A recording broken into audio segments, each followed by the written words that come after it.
This is Art Hop, downtown Fresno style. We play another one, and we're going to take a small break. Or you know what?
very quiet. Thank you very much. Hey everybody, this is Wendi Morrison from Gaia Rising Now TV, and you may have noticed, or maybe not, I don't know, I've been away for a while. I shot my experimental narrative feature film. It's a music-driven shamanic journey.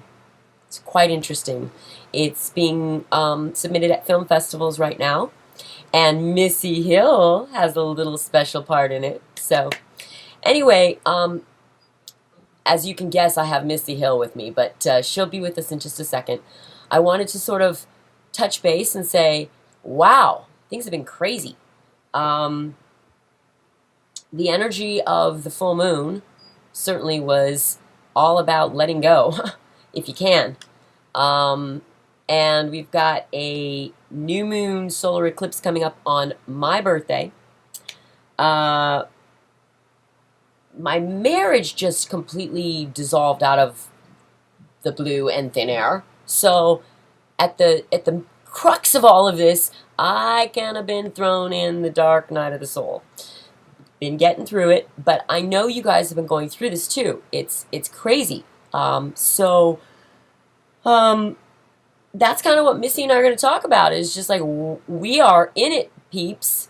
We are, whether we like it or not, having to let go of the weight, or we're not going to get into that higher vibration. So Missy's in town, and then out of town, and out of town, and then in town, and she's been all over the place and having a great time, and she's there.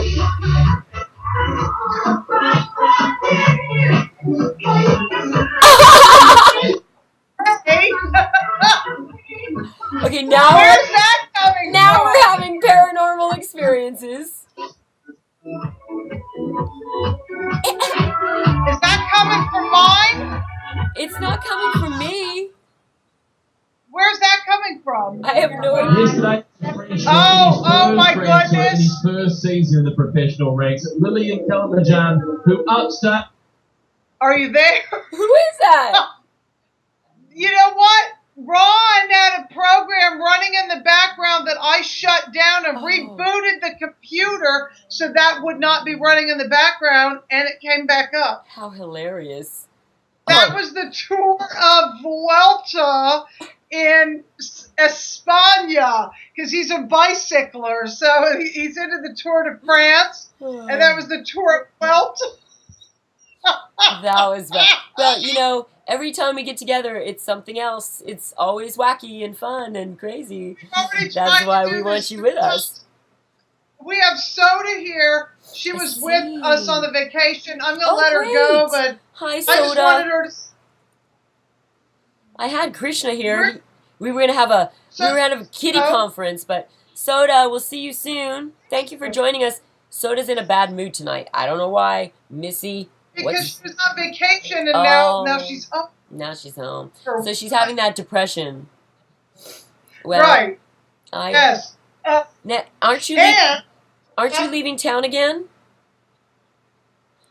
Oh, breathtaking.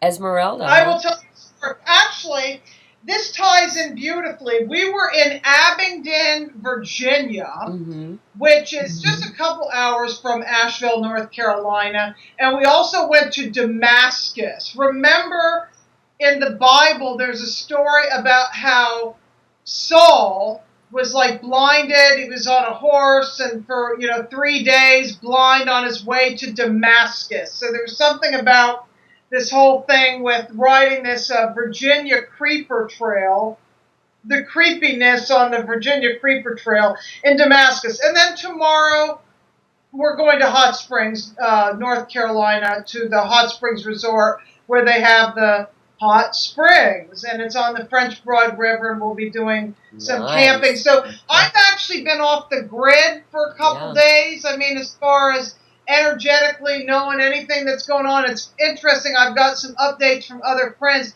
Me being gone on the road to Damascus for just 3-4 days, I don't feel like I've been through a shift, but everything shifted around me. Yeah. To the point that the shit hit the fan, or the shift is hitting the fan, because it's all been about a lot to do with the Mandela effect, and I don't even want to hear that stupid word anymore. I know, I'm sick of it. The WTF effect or whatever. It's just shifting timelines. It's shifting timelines. That's all. Shifting. It's like rapid. Yeah. Like this. It's very like rapid. It's a staccato, chaotic rhythm. How do we even keep up with it? Well, I mean, So my pulse has been racing. If I'm shifting, it's just everything around me shifted. Yeah. It's like a hurricane. I'm the stillness of the hurricane, and it's like. Yep. Oh, completely.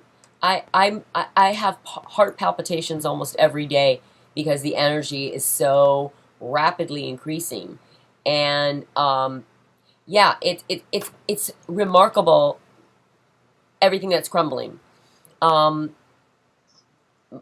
marriage needed to crumble because my husband is unconscious, and he unconsciously just blew up the shithouse. So as traumatic and shocking as it's been, I know it's what had to happen, and I am liberated.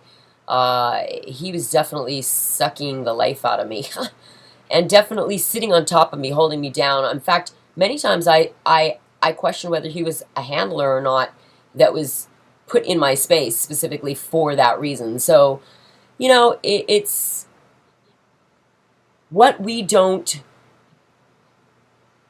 fix, persists. What we don't deal with is going to be dealt with at this moment in time. And anyway, you do the talking, because I'm still a little out of my body from what I've been through, and I'm just trying to get back in. But it's so amazing that we are finally back together. And but also you know what goes on in Damascus, right? Damascus. Getting back to what you said in Damascus. What goes on in Damascus, right? Isn't that where it's all supposed to unfold in the end, right? According to the Bible? That I don't remember in this moment. There's something I'm going back something about Damascus. The solstice. She arrived right around the solstice, and this ties in Esmeralda, which is the emerald. Okay, this was our last vacation. Simple vacation this year until the cruise, which I want to promote. Yes. The cruise that I'll be doing, which is Cruise into Spirit. I will be doing the third generation night vision goggle Skywatch tours on the deck of that ship. And it goes from Fort Lauderdale, Florida. It leaves from Fort Lauderdale, goes to Nassau, Bahamas, where Atlantis is, the Atlantis Resort, and also St. Thomas and St. Mark. So, yeah, just Google Cruise into Spirit, and actually we can put a link below. Absolutely. About that, so people can understand about that. But anyway, some friends of ours, I think the last show we did, we interviewed Joshua Shapiro. Yes, we did. You and I together. Yes. And over the summer, in the beginning of July, the Mitchell Hedges skull was actually in Seattle for 10 days with caretaker Bill Holman. This is significant because she arrives around the same time and has actually been linking it and downloading with her. Oh, that's awesome. And download with her, and a lot of information came, which she actually prepared me. I mean, to receive more of these Mandela effects. We've been working with these shifting timelines for a long time. Several years just now, yeah. People calling it, the Mandela effect because of, the whole Snow White thing, mirror, mirror on the wall, becoming magic mirror on the wall, the Bernstein Bear becoming Bernstein Bear, the whole, even We Are the Champions, all these different Mandela effects, the way words are spelled, changes in the Bible, Easter being in the Bible, aliens being in the Bible. I know unicorns, fairies. Yeah, all these things. I know Lisa and Danny I love those girls. From the From the their round show table. recently said something about in the Talmud and the what is it, the Torah, dolphins and mermaids, right, and all, right. all these different things. So they're and other things, and now it ties into, you know, it's been at least more than 6.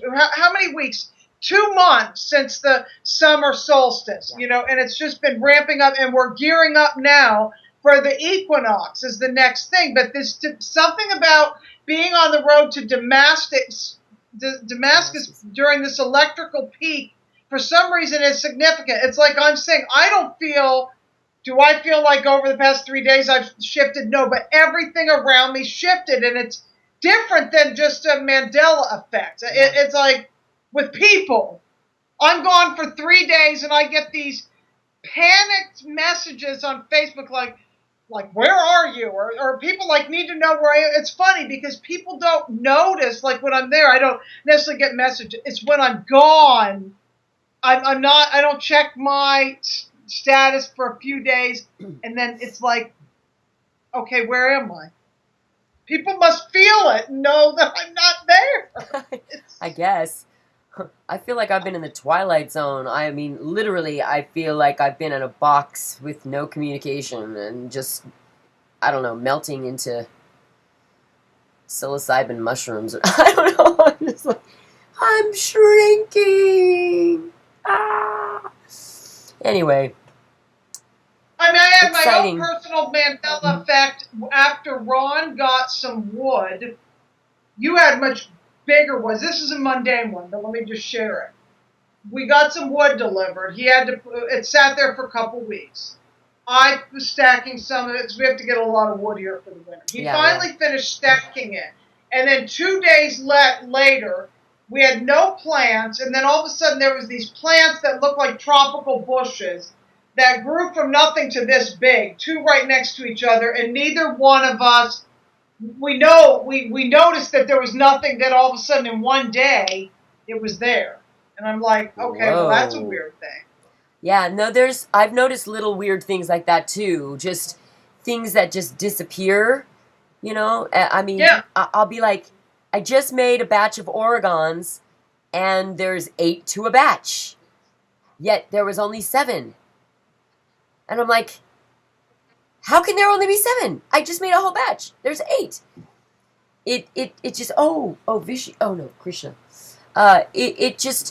It boggled my mind, and I mean, I still don't know what happened to the 7th, the 8th one. Like it just rolled out of the world somewhere. I mean, in my house, like in one room. Like it just rolled into a crack, into another dimension. I don't know. It is. The veils are very thin right now. And it's very weird out there as far as I don't even want to get into the political. I mean, it's just that stuff is baloney. Nuts. I know, it's just nuts. But I mean, that's a barometer to show how nuts it really is. Oh. It's just total insane. Even people who aren't awake are waking up just because it's so nuts. Because it's like, and honestly, I can't believe the people that are like, Hillary! Like, whoa. These people are really like, I don't know, completely unconscious. How do you, never mind. We won't go there. I don't participate in politics because it's like believing in Santa Claus. It doesn't exist. But it's just a barometer for how crazy. So I've been out of touch with news or anything even happening except for this Tour de Vuelta that Ron happened to put on for 4 days, at least, or more. Who knows? That you're going to from here?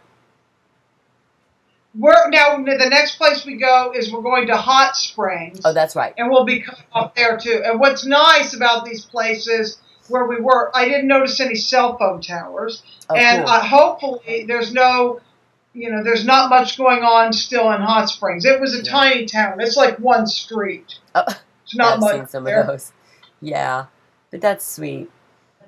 Yeah, well, it's nice, that you guys get out and get around a bit. I really don't like to travel myself. I mean, I like to astral travel, but I don't know. I being so much of an earth sign with so much earth that comprises me. I just really like my homestead and my ground. Although, you know, Well, that's why we came home for one day. I had somebody watching the animals for a couple days, but tomorrow we'll be here yeah, part of the day. And this place is where we're driving tomorrow. It's where we went in Abington is 2.5 hours, I guess, and this is like an hour and 15 minutes to an hour and a half. oh, that's not bad. That's really close. Wow, that's yeah. wonderful. Very nice. Just because we hadn't been there in so long, we want to camp there. We actually lived there for a while in our RV. So oh, very cool. that could, yeah. Now, when's your cruise coming up? Did you say? The cruise is October 15th through the 22nd. Okay. So if anybody wants to sign up, they need to do that pretty soon. Then they should do it soon because they'll get a better deal. Yeah, I was going to say, are there any early bird specials for people? That already was. Oh, okay. So I don't know. Time is flying. I know it really is.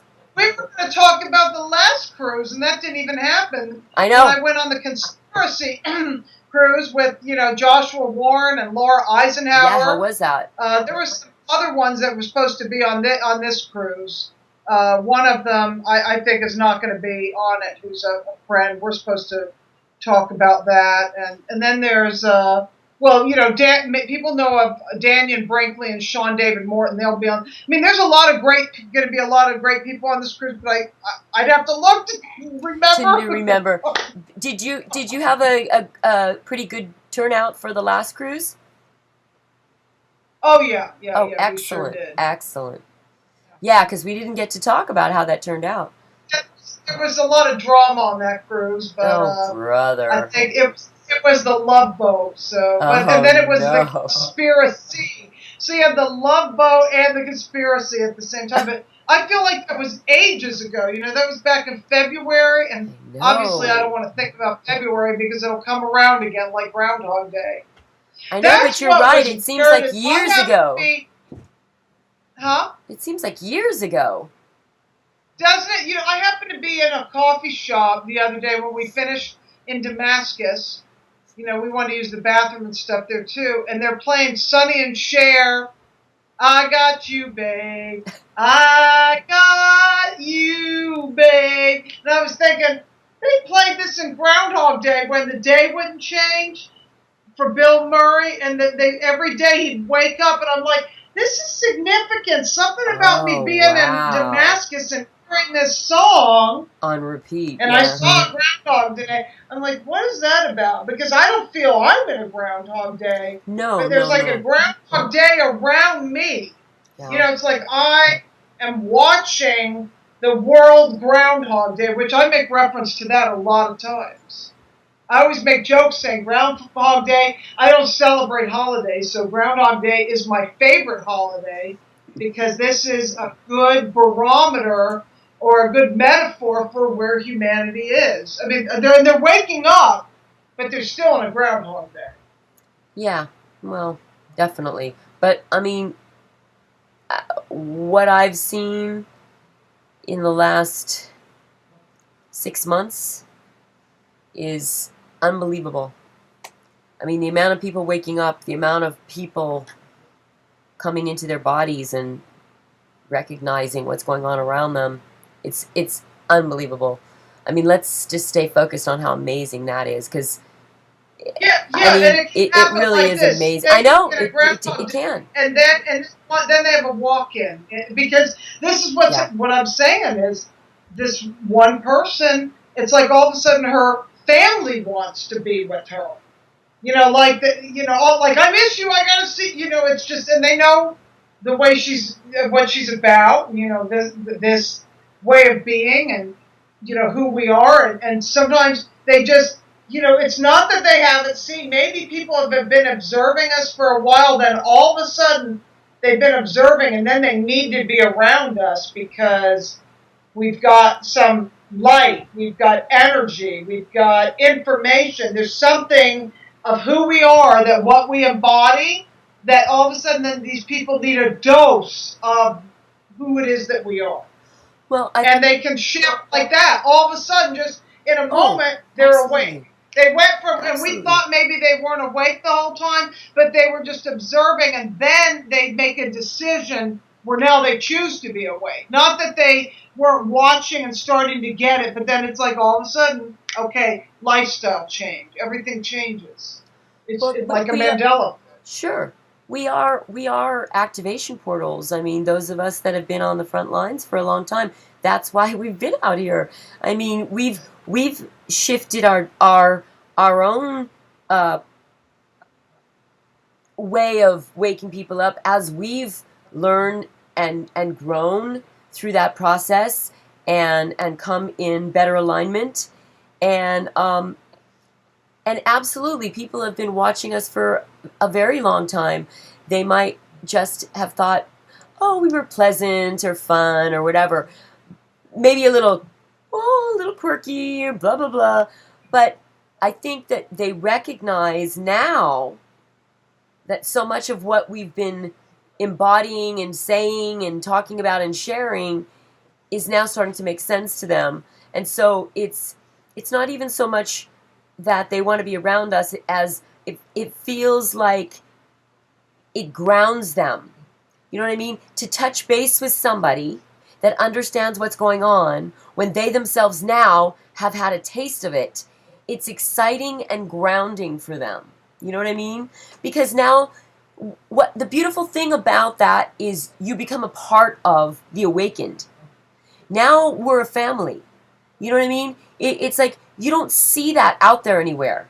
Where are our tribes? You know, our tribes now exist within the family of the awakened.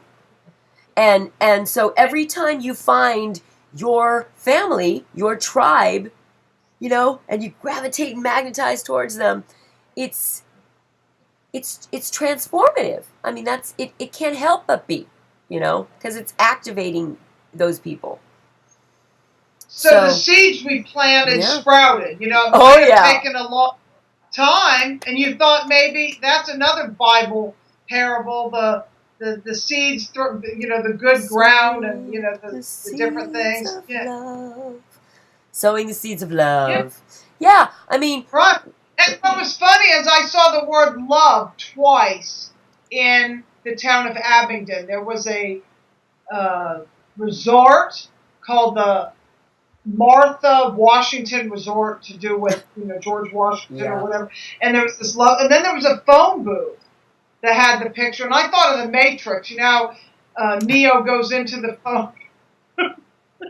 or Superman, like, oh, I'm going to go in this phone booth and I'm going to change and I'm going to put my superhero outfit on. Talk about transform. It said love. There was a picture where it said love on the love shack. No, just the love telephone booth. The love pimp. I'm a pimp for love. How funny. How funny. Well, so I mean, that's the message. That's the message. That's an app. Yeah. Everything is feeling pretty darn mechanical these days. I mean, I really I feel like I'm just some little robot in a little mechanical clock or something. It's very strange. I'm excited to see where we're going because we're clearly going somewhere. You know, before we really didn't have a sense of it. You know, we knew it, but we knew it was coming, and we knew we were in it, and we knew we'd gotten through the 0 point and whatever, but it's like, we're definitely in weirdo land. We're in super strange, like, woo! Woo-woo! Yep. We're in woo-woo land. Where no man has gone before. Now we're stepping into the twilight zone. It's a madhouse. I mean, serious. It's freaking weird. So, let's let's definitely talk again soon. Let's get past, the next few weeks and see what manifests. I feel. I guess that. What do you want to manifest? Maybe this is a thing to actually put an intention on video. If you want to. I'd rather not. I mean. Have an intention for humanity. Where could we see? Oh, definitely. Well, I think that I would like to see humanity accept their shadow. I remember we talked about that last year. Remember that was coming in a year and a half ago. Was it? Or it was always coming in. But I remember writing about that. Yeah. But just had that conversation before we.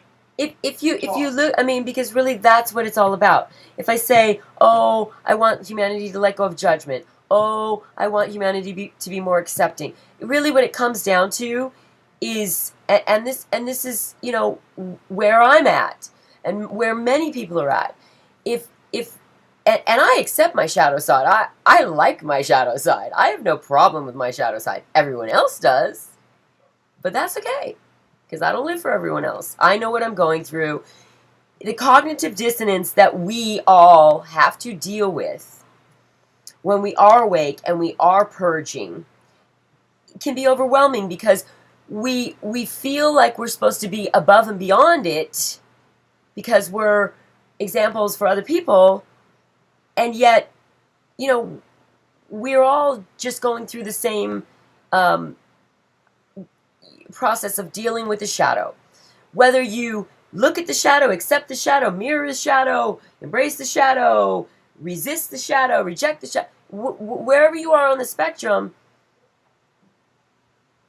if we don't come into balance and harmony as individuals with our negative and positive polarities, and find that center neutral space that we can move into a place where we can accept ourselves and others and unify together, not as individuals. I want us to maintain our individual uniqueness while unifying. While unifying. I don't want us all to think alike. I don't want us to all act alike. I want us to still have our uniqueness and our individuality while cooperating, co-creating, co-opting, like all those things, collectively unified to live in a new paradigm. That's what I want. I agree. Now, a friend of mine was still having problems with being attacked and needing to protect herself. Okay, and we've been there and had all those things. So I said to her, "Remember your weight training." Well, the same principle with the spiritual bodies. You need to strengthen your core, which is like a muscle.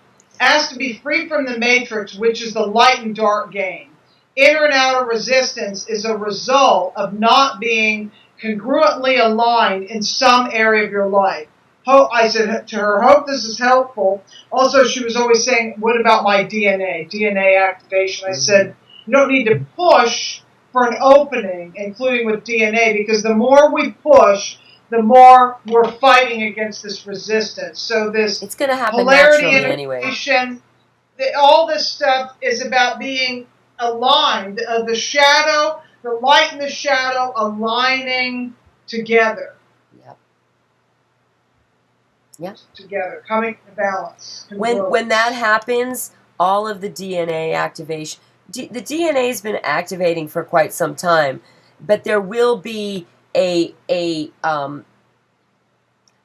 me, my perception of it is there will be a moment like a Kundalini kind of experience. I'm not sure how if it will be that powerful for each person, but it feels to me like we are building up momentum, that like the motor is gonna be turned on, like all of the oh gosh, I can't think of my cars, but all of the cylinders are firing. All of the cylinders are firing.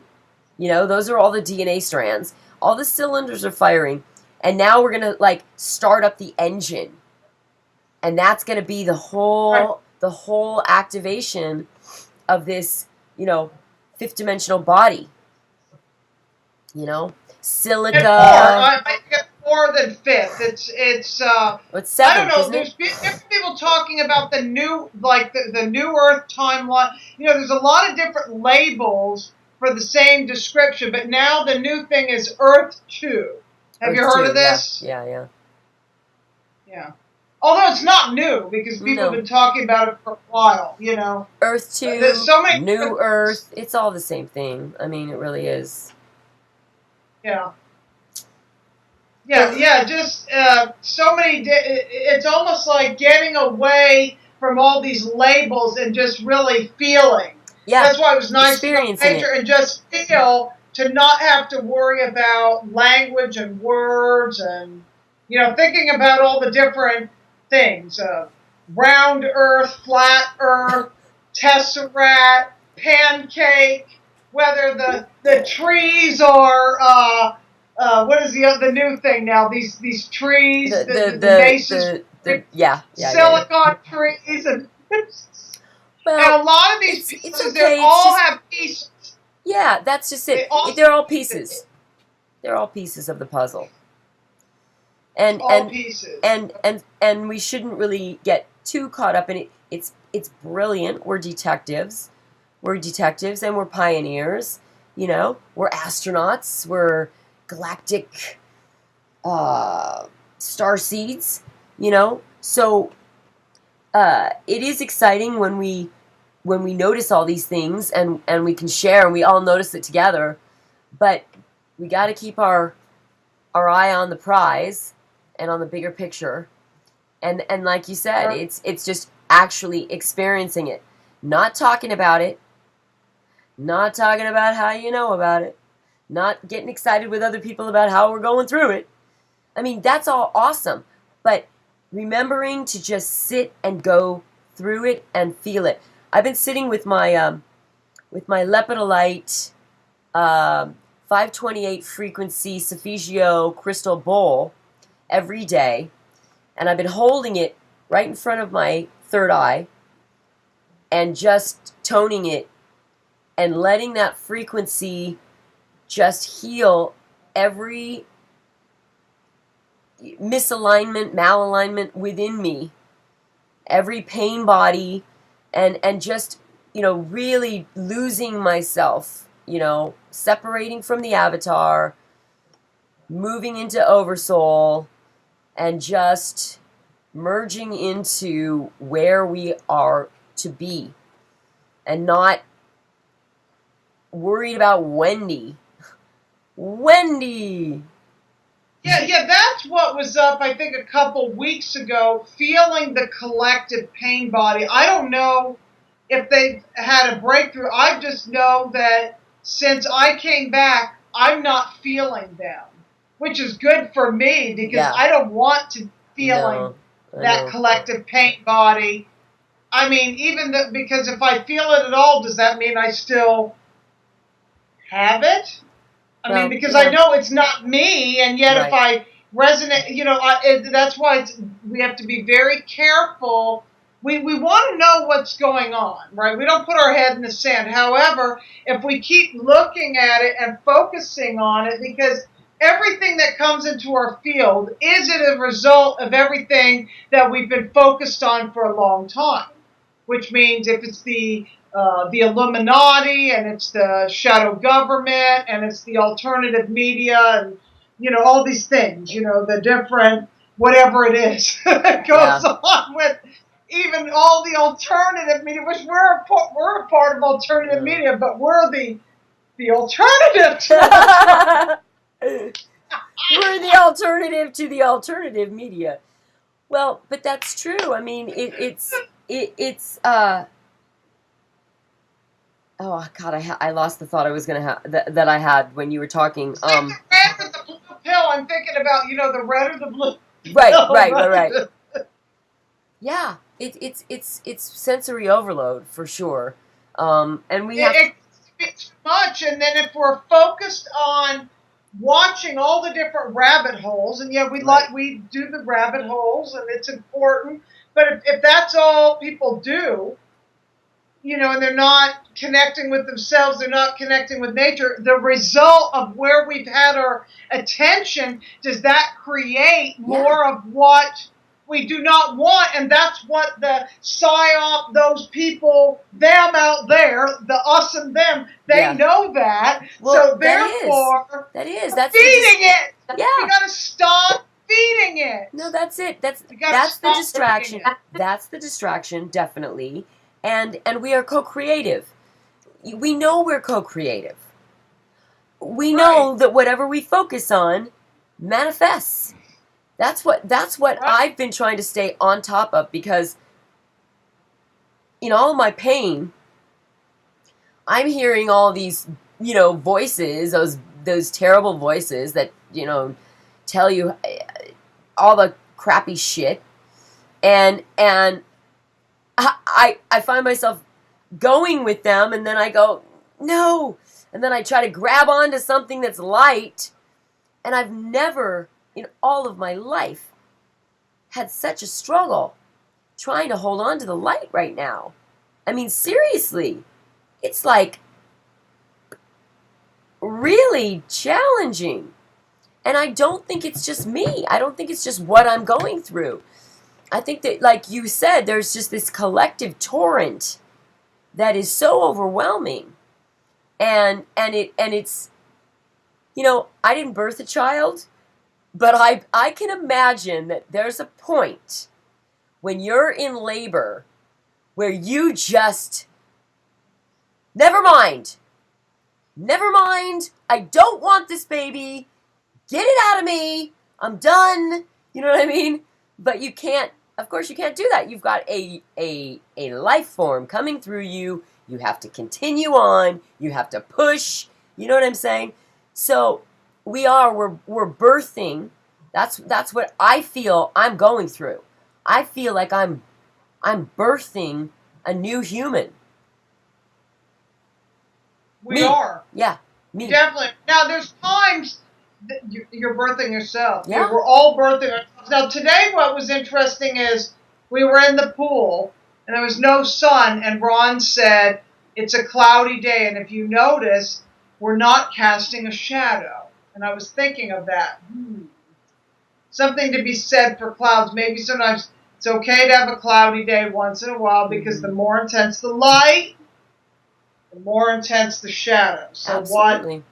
what does that mean, really, with us and with consciousness and with all this? What does it mean if we're trying to come into congruency and alignment? When we want to come into being congruently aligned with ourselves and polarity integration, which is integrating that light and dark, what does it mean to not cast a shadow? What does that mean? Yeah, I know. Well, it is. It's all about the polarity. When we stop playing the game, is that what we're doing?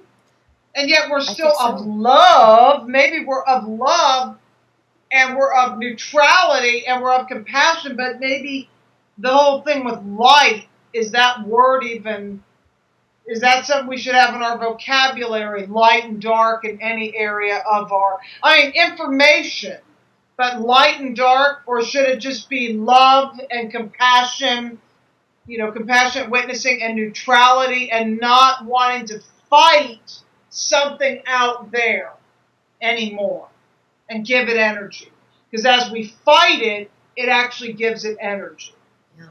I'm just saying. No, I agree. I totally agree. It's a very valid point. And because we have to conserve our energy for our own little domain, heaven on earth, retreat, nature, nurture area that we live, our land, our particular land, our animals. I always say, I think of Christopher Robin and I walked along. I always wanted my yard to be like where everybody's welcome as long as everybody gets along. You know, all the animals in my yard get along. And there's enough for everybody. It's okay that the squirrel's eating the bird feeder. I love to watch it because there's plenty of food for the birds too. Yeah, I just my cats go after the little lizards and I feel bad. So that's my only and the birds. So that's my only problem. Those cats, boy, woo! I love my babies, but they're such predators. Anyway, should we wrap it up? Should we wrap it up? Just because I know it's getting late for you, girl. It must be past midnight, isn't it? Yes. Well, let me give this update. My predators are with my squirrel, where Steadley gets along with all the cats. I mean, there's been a major shift where the cats go out there, keep her company. I mean, they're getting along like best friends now. It's just the sweetest. That's sweet. Well, so there's these type of shifts that are important, you know, working on the template of the animal kingdom. Yeah. In the plant kingdom. And we have new chickens. We have 4 new babies. Hopefully we don't have another rooster. That would not be too loud. But yeah, so it's these little things. Maybe we need to draw our attention to those small things, you know, because we hear about the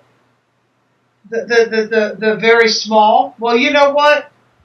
If CERN and all this artificial technology is affecting the very small particle, the quantum particle, we are much bigger than that. We can affect the very small and the bigger and the, you know, all the different things. We can affect all the different levels, and I feel that's happening. You know what? Maybe it's that we're doing all of this. People don't want to. Maybe people don't want to take responsibility. Say for the changes in the Bible. Maybe we're doing it because this was the way it should have been written before. Some of these words should have been in there originally, and they were changed. This is what I've been pondering. Yeah, no, that's interesting. Like say the word Easter in the Bible. Well, that's because that's what Catholics actually. I mean, this is going to piss some people off me saying this, but that's what people celebrate. People celebrate, say this pagan thing and a person on a cross and all that. That's what people are celebrating. So it's in there, you know, showing you this is what people are doing. I mean, that's just one thought. And all this is multi-layered. There's so many layers with all these pieces. That was just one of the ones that came into me. Yeah, no, I can totally see that, that things are metamorphosizing as we are metamorphosizing. So it's like as we metamorphosize, these things are coming up, rolling up behind us, and like appearing in our past, you know, in some sort of shift. You know, it is what you just said to me is very powerful, because I think it's an example. It's a very prime example of the physicality of transformation. We say transformation all the time. But things are transforming. They're literally, the Bible's transforming, you know. Right as we go. As our belief system shifts. Yeah. Right. We don't need a quantum computer. We're the quantum everything. Yeah, we are. We totally are. Beautiful. All we have to do is activate our quantum awareness, and that's it. We are the quantum computers. Right. That's the truth. The organic ones, absolutely. All right, sweetheart. Well, listen, we came upon a couple of really interesting things. I'm going to edit a little bit so it's not, you know, so all over the place. But this has been wonderful. Nice update. And we'll check in, you know, like I said, in a couple weeks, maybe 3 weeks, something like that. I don't know. See what your schedule's like. And it'll be exciting to see what's happened in between. Okay, Krishna's gonna say goodbye real quick. Say goodbye, Krishi. You are so, oh my goodness, you're beautiful. You are the most handsome boy. Oh, can I kiss you? How's my angle on this, hon? Is that good? Is that a good angle? Through the tea? Yeah. I barely get through the tea? It's the beer. I can barely get you guys both in the same shot. You're so far apart. Where's the love? Where's the love at?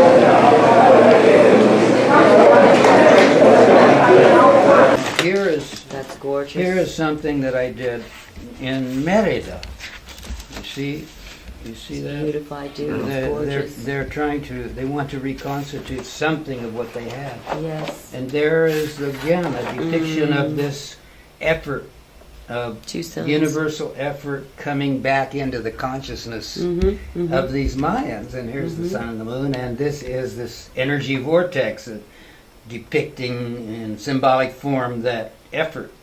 And, you know, relating here to a pyramid, and out of that old knowledge, here are the roots. And here's the new growing, you see. I hadn't seen it. This is the man, the man of art education. Oh, yeah? That some of us studied with. And he was very far advanced in understanding, in scientific terms, that which is inherent in every human being that allows for an artistic activity, a form of cognition that is unique from all others. Many other aspects of art, you know, that we can appreciate, but there's a background there that you can, in children or laymen or non-artists, that which is in there. It's wonderful. Oh, I think that's where I need it. That doesn't happen mostly in the morning.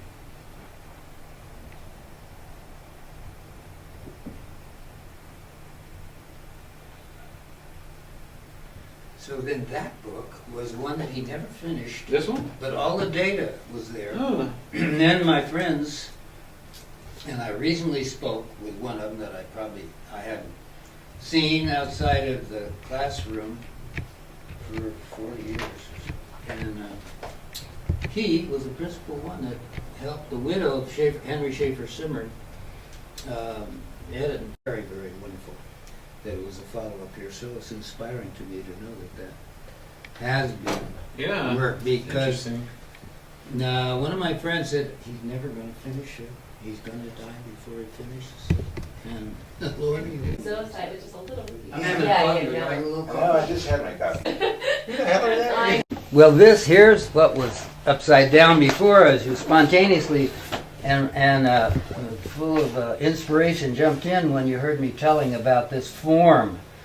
Color drawings in oil pastel principally.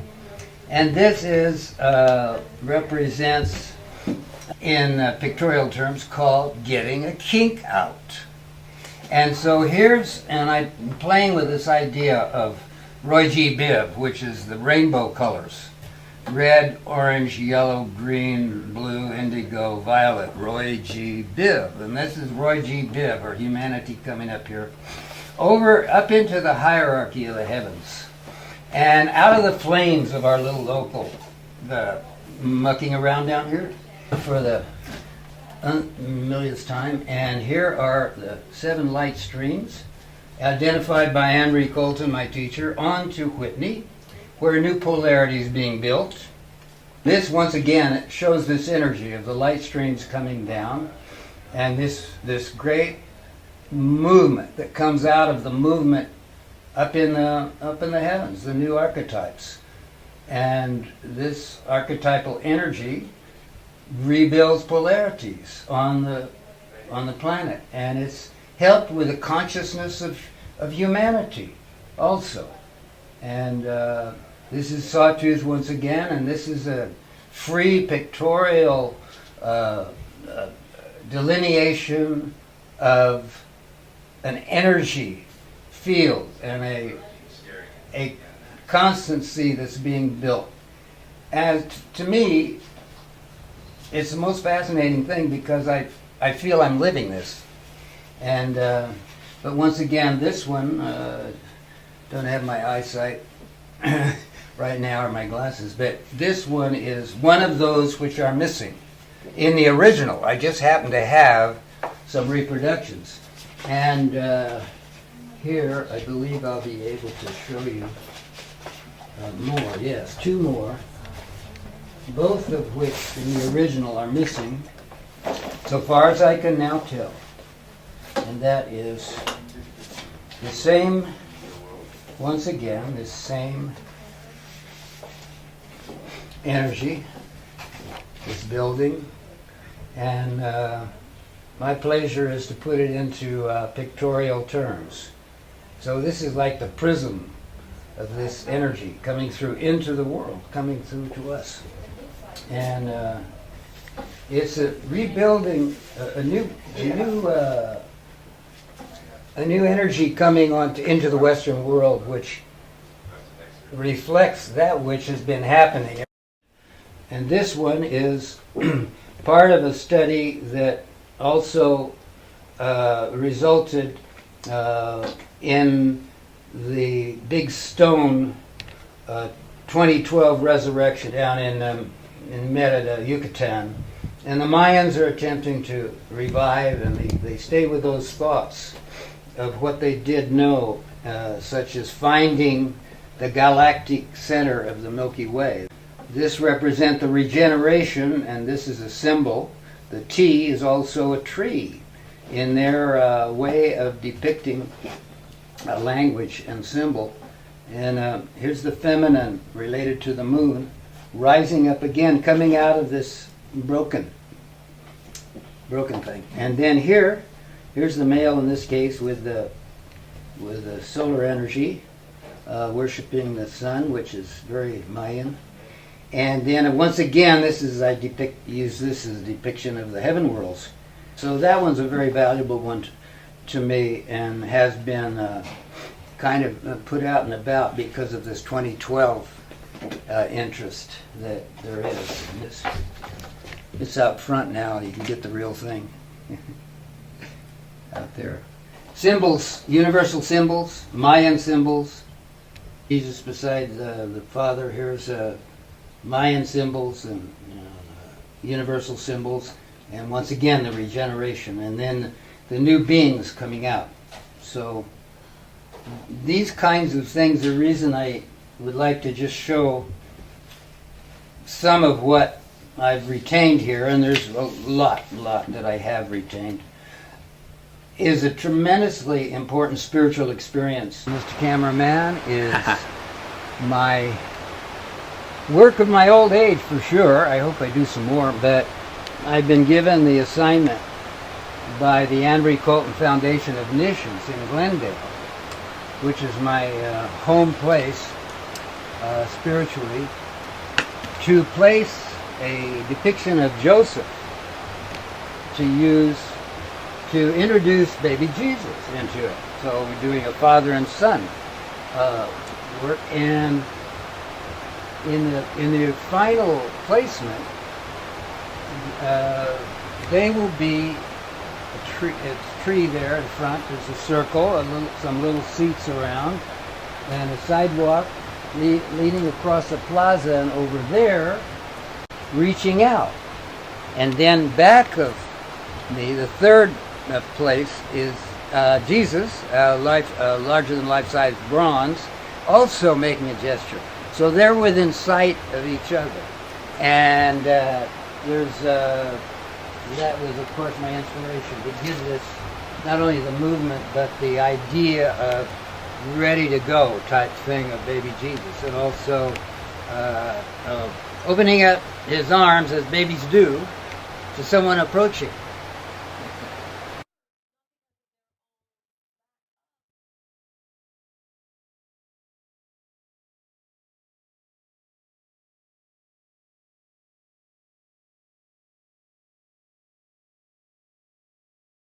I'm not unacquainted with the FBR. The FBI examined this interesting things here when the nephew of President Nixon arrived in a very playful mode and having a wonderful time having discovered this bunch of people up here. You mean Three Rivers itself? Yes, the Wessex has to do with the coming together in the cosmos of astrologically of the spirit of Buddha and the spirit of Jesus. So it's a time of blending. And it's an old thing. I don't know if it's Tibetan or what it is. But we're smoking grass. And they came here and really examined us down to the gnat's eyelash. And I'm just fascinated to know if that's still on record any place. Talking about 72? Around in 70. 70? 71. So I saw evidence of the FBI once, personally, disappeared. Yeah, well. And this is what I experienced. Whether that's apropos that I bring it up now, I do not know, but I have a feeling it is. There was something going on here at the time that had a lot of power in it.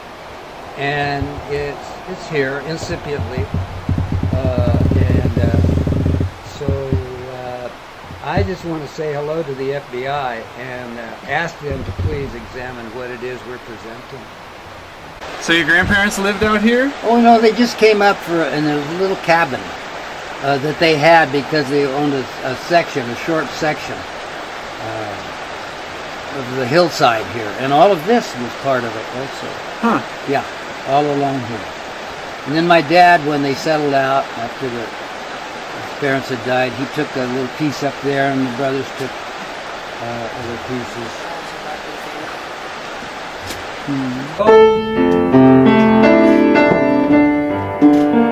It's very simple, my way.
Of 60 years, and I didn't know it was going to do that. Aww. Doesn't hurt. I don't hear it though. It's pretty amazing. I don't notice it. Does it hurt when you play? Well, no, it's just that it's not agile. Yeah. Okay. Well, thank you for playing. I'm so glad. That was fantastic. How beautiful was that? I love it. Awesome. I love to hear a piano. Played really well for. It's pretty rocky. No, it's rocky. It sounds pretty good. Did you make that up, or was that something that? Yeah, no, it just comes through, you know. Boy, your little magical the bamboo garden, the sanctuary. What about what? The bamboo sanctuary up front. Sorry. It's okay. Up front. Yeah. In the front of your property. Uh-huh. the little bamboo saying? Well, this has a title. It's called Overcoming Turgidity. Turgidity? The turgidity, Well, turgidity that I was studying about, and also noticing in Merida and in their effort to recover. The Mayans are trying to do something that's impossible, you know. Oh, those are beautiful. And it's a energy vortex. And so here's the sun and the moon, and here it is around this this area, and here is the focus coming out of God. This is God, the Mayan symbol, and it's all joining in to bring energy through mind, as that is over there, and here is the new coming out of it. You see the roots are coming right out of one of the pyramids, and so.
We're over this way. Yay! All right. Oh, you know that I actually long time ago with the owner of the Gateway. We used to go up there and play this piano. It was this Bechstein piano that felt like it took over, you know, it had a life of its own. To sing and play at the bar. Nice. I think twice a week. And I was doing the restaurant here at the time, but I had all that energy, so I went up there.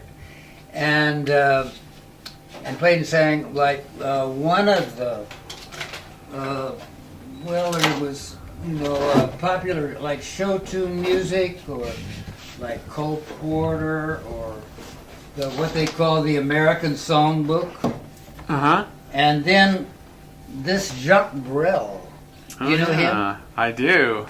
You do? Yeah. Well, just saw him on TV I last night. I sang those things and played them. And I remember this one is, let's see, what is it called? The Desperate One. Uh-huh. And I love to do that song. And I did most of these here, up there. And then I would improvise. I was just starting to get into improvisation. That must have been something over there. That was Nice. quite an amazing little chapter. I bet. I did it for two seasons. Wow. I guess they were summer seasons, This is Mallorca, where I drew my experiences, and the experiences were often old people, and it's just an attempt to give that into the form of a drawing. And what did you draw it with, you said? Oh, a felt tip pen. Tip pen. Yeah, I did a lot of them. And It looks like charcoal. I thought it was charcoal when I first saw it. thought it was what? Charcoal. Oh, It's yeah. so Mhm. intense. Right, it does look much. I've got, I want to put out, as long as you're doing that, I want to put out one of besides the sheep, there was the old shepherdesses. Yeah, I like that. I want to shoot that The one. old shepherdesses, Can you shoot this one? and we talked wood. She would be out there herding the sheep, and she had some kind of like a cry, a call. And I've got, What did it sound like? Do you remember? Make you do it. I don't know exactly. I guess I don't remember. But darn it, I'm gonna find another one I have in mind particularly.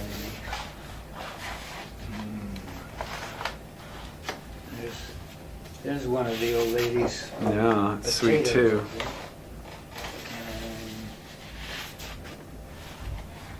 And I'm going to find that there's another sheet. Now here I'm getting into like here. Here's one. Doesn't show the old ladies, but there were these, I think they were like tank houses. Uh-huh. And we lived in the countryside, the three of us, and did our work there. And so it's got a mood to it, I would say. I want to shoot that one too.